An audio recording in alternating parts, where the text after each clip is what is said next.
साथ हाजिर हूं मैं रुमाना इसार खान। कोरोना से लड़ाई में 2020 की तैयारी क्या अधूरी रह गई? संविधान की शपथ में आज इसी सवाल का जवाब तलाशेंगे। ऐसे हालात के बीच जबकि देश में कोरोना बेहद भयानक दौर में पहुंच गया है, 24 घंटे में 2 लाख से ज्यादा नए मरीज सामने आए हैं और 1000 से ज्यादा मौतें हो चुकी हैं। ऐसे में हर कोई जानना चाहता है कि आखिर कोरोना की ये लहर इतनी मारक क्यों है? हमने तैयारियों में कमी कहां छोड़ दी? क्यों इस महामारी के आगे हमारा पूरा सिस्टम असहाय, बेबस और निरीह नजर आ रहा है? क्या हमने 2020 से कोई सबक नहीं सीखा?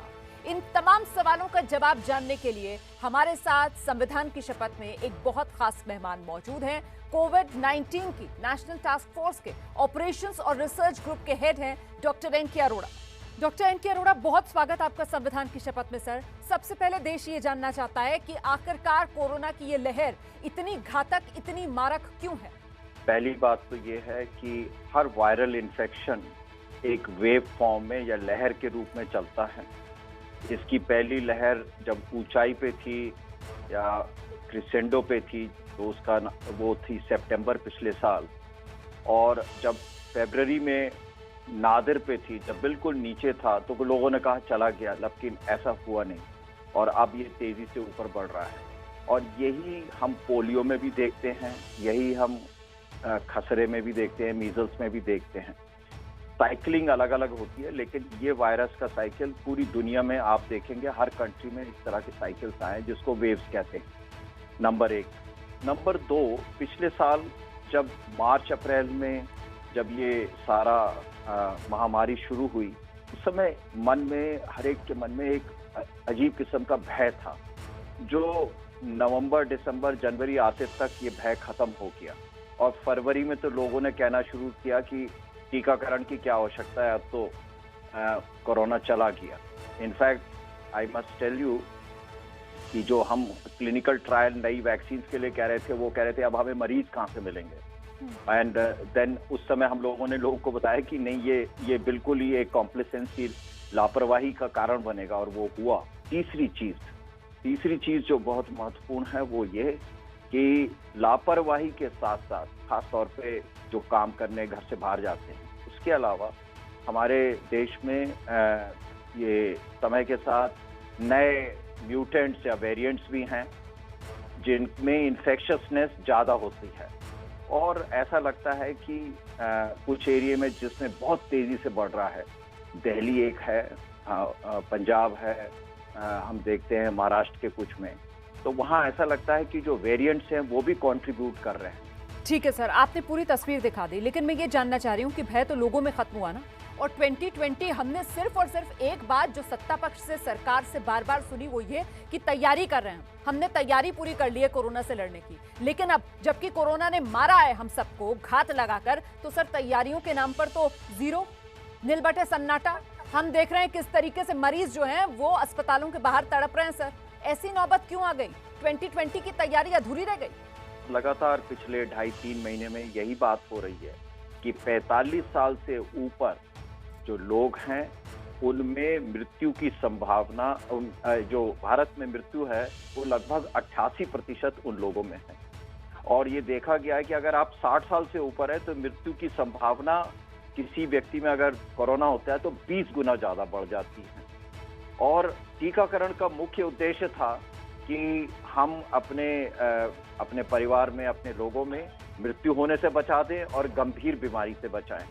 लेकिन अभी तक पिछले 3 महीने में अगर हम देखें तो 60 साल से ऊपर कुल 20% पॉपुलेशन, करीब 2 करोड़ लोगों ने, जब हमारे पास 10 करोड़ हैं उसमें, तो ये एक इशू है। अगर अभी देखा जा रहा है कि जो सर, मैं ये समझना चाह रही हूँ कि आखिरकार ये इशू क्यों बना?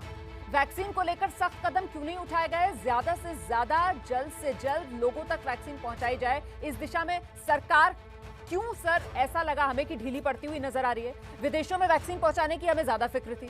हम लोगों ने 3000 टीकाकरण केंद्र से शुरू किया था, और फरवरी के मध्य तक आते आते करीब हमारे 20-25 हजार टीकाकरण हो गए थे।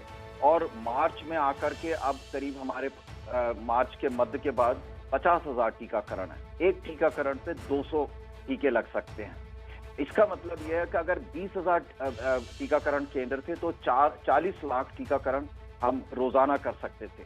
लेकिन आज भी जब हमारे पास 50,000 से ऊपर 55,000 टीकाकरण केंद्र हैं, तो इसमें हम ये नहीं कहेंगे कि लोगों में सरकार ने अरेंजमेंट नहीं किया। पूरा कंट्री कवर किया गया, पीएचसी, सीएचसी, सरकारी संस्थान सब जगह किए, प्राइवेट सेक्टर ने बहुत अच्छा रोल प्ले किया और लोगों में एक हिचक रही थ्रू आउट, जो हिचक अब लोगों को समझ आ रहा है वैक्सीन लगवाना कितना महत्वपूर्ण है। अब पिछले 2-3 दिन से जब से हमारे 1 लाख को क्रॉस किया है तो हम देख रहे हैं कि अब टीकाकरण केंद्र पे भीड़ पड़ने लग गई है।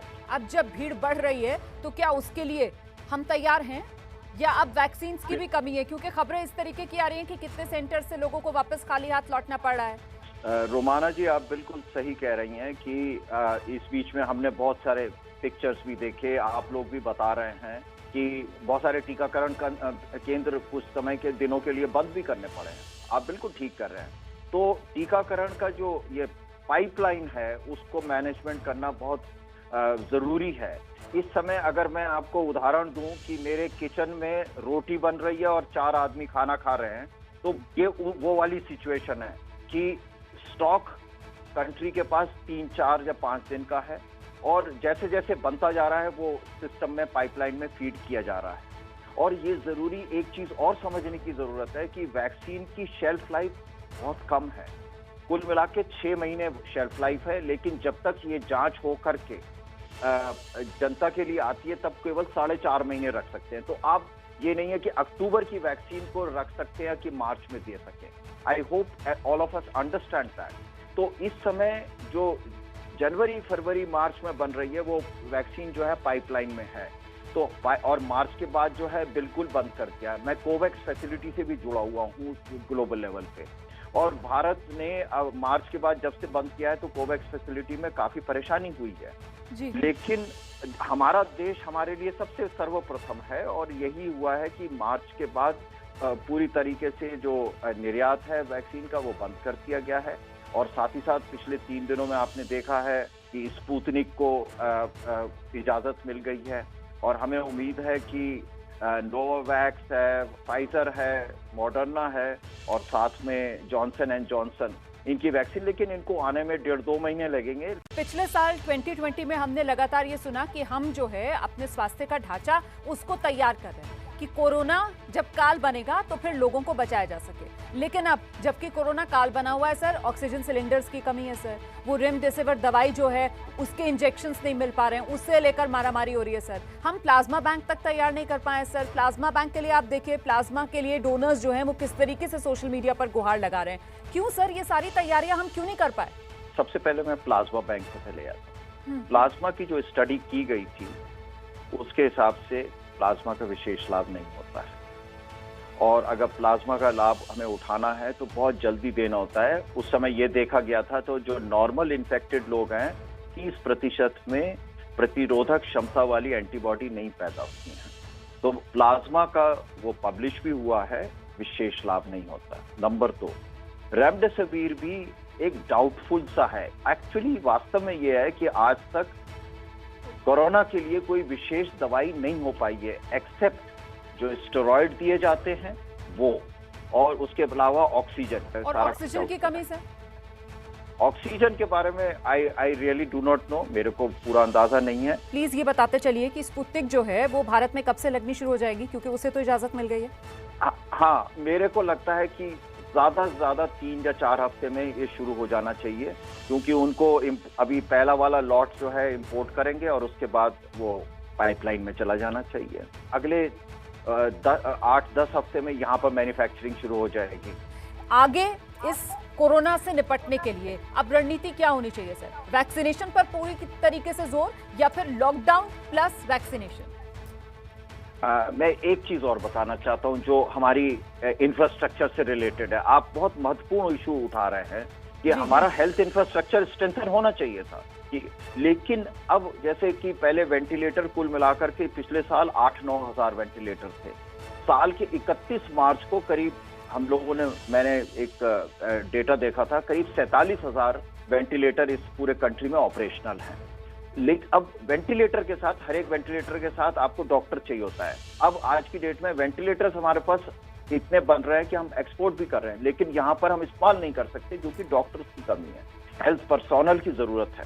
जो आगे का जो इशू आपने उठाया वो बहुत महत्वपूर्ण है कि जो एडमिनिस्ट्रेटिव लेवल पे कि हमें ह्यूमन टू ह्यूमन कांटेक्ट कम करना है, वो किस तरीके से करना है, वो आपने कहा कि एक लोकलाइज लेवल पे जहां बहुत तेजी से प्रसार हो रहा है वायरस का, वहां पर लॉकडाउन शायद बिल्कुल ठीक है, बहुत जरूरी है और ये थोड़ी देर के लिए नहीं, अच्छी तरीके से करना होगा। मेरे को लग रहा है कि ये नाइट कर्फ्यू वाला जो है इतना इफेक्टिव नहीं रहेगा जितना कि अगर हमें किसी एरिया में, ज्योग्राफिकल एरिया या किसी डिस्ट्रिक्ट में करना है तो unless it is done for few days, वो तब तक वायरस को इंटरप्ट और वीकेंड कर्फ्यू, ये जो वीकेंड कर्फ्यू लग रहा है, वीकेंड लॉकडाउन लग रहा है, तो weekend curfew certainly better than just night curfew. हमें अगर थोड़ी जबरदस्ती भी करनी पड़ती है तो मास्क लगाना बाहर बहुत जरूरी है। इसके लिए मेरे को लगता है कुछ एडमिनिस्ट्रेटिव एक्शन लेने की जरूरत है। और तीसरा, जितनी हम अपनी पूरी ताकत लगाएं कि 45 साल से ऊपर के लोग अगर टीकाकरण करा लेते हैं तो हमारे हेल्थ सिस्टम पे ये जो चरमराने वाली सिचुएशन आ रही है वो नहीं होगी, क्योंकि मृत्यु कम हो जाएगी और अस्पताल में दाखिल होने की संभावना कम हो जाएगी। बहुत बहुत धन्यवाद, बहुत बहुत धन्यवाद डॉक्टर एन.के. अरोड़ा, संविधान की शपथ के लिए समय निकालने के लिए। संविधान की शपथ देख रहे हैं आप। आज हमने सवाल पूछा, क्या कोरोना से लड़ाई में 2020 की तैयारी अधूरी रह गई? ट्विटर पर पोल के आंकड़े, मतलब आपकी राय देख सकते हैं आप। ज्यादातर दर्शकों का मानना है कि हाँ, 2020 की तैयारी अधूरी रह गई। आप भी संविधान की शपथ के इस पोल का हिस्सा बन सकते हैं। हम हर रोज शो से जुड़ा सवाल एबीपी न्यूज के ट्विटर पेज पर पोस्ट करते हैं, वहीं जाकर वोट कीजिए, शो का हिस्सा बनिए। और आज की चर्चा के बाद मेरी राय बहुत साफ है, काल बन चुके कोरोना ने तैयारियों की तो देखिए पोल खोलकर रख दी। अब सख्त पाबंदियों और जल्द से जल्द टीकाकरण से ही हालात काबू में आ सकते हैं। आज संविधान की शपथ में इतना ही। कल रात 10 बजे आपसे फिर मुलाकात होगी।